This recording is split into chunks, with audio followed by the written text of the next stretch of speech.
2011-yil 11-mart Yaponiya Fukushima prefekturasi Fukushima AES atom elektrostansiyasi avariyasi yuz beradi. Tarixdagi eng yirik falokatlardan biri hisoblanadi. Stansiya nomi Fukushima Daiichi AES hisoblanadi. 2011-yil 11-mart birdan 9 magnitudali zilzila yuz beradi.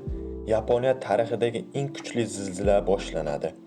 AES avtomatik o'chadi, reaktorlar to'xtatiladi va tsunami yuz beradi.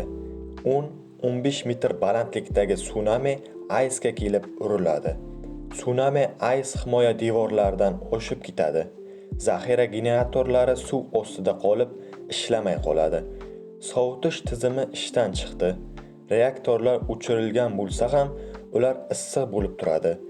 Sovutish bo'lmasa, yoqilg'i eriy boshlaydi. 1, 2 va 3-reaktorlarda yoqilg'i qisman erish boshlanadi. Oqibatda vodorod gazi to'planib, portlash yuz beradi. Reaktor binolarga zarar yetadi. Radioaktiv moddalar tashqariga chiqishni boshlaydi.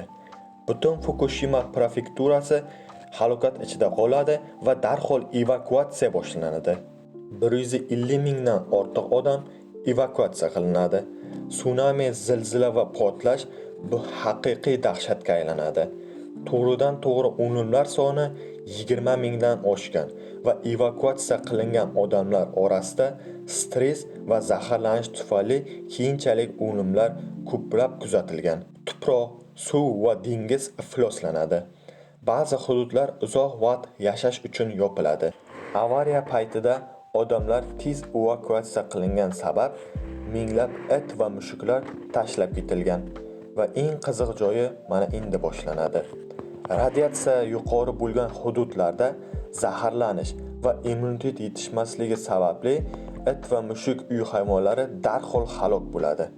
Lekin ayrim it va mushuklarga asab tizim va genetikasiga kuchli ta'sir ko'rsatadi. Halokat tugagandan so'ng qutqaruv guruhlari radiatsiya hududlariga borganda ba'zi holatlarni kuzatishganligini aytishgan. Ayniqsa itlarga qaraganda ular g'ayritabiiy tinch yoki bizga qarshi chiqa boshladi deb ta'riflagan qutqaruv guruhi odamlari. Lekin ilmiy jihatdan bu noto'g'ri qarash hisoblangan. Hayvonlar stress va ochlik tufayli odatdagidan boshqacha harakat qilgan deyilgan.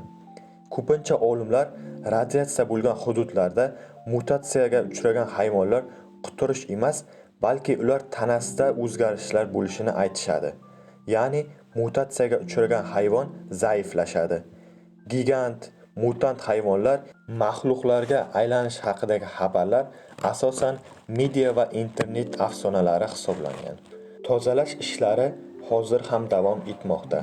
Ko'plab hududlarda radioaktiv daraja sezilarli kamaygan. Ba'zi evakuatsiya zonalari asta-sekin qayta ochilmoqda.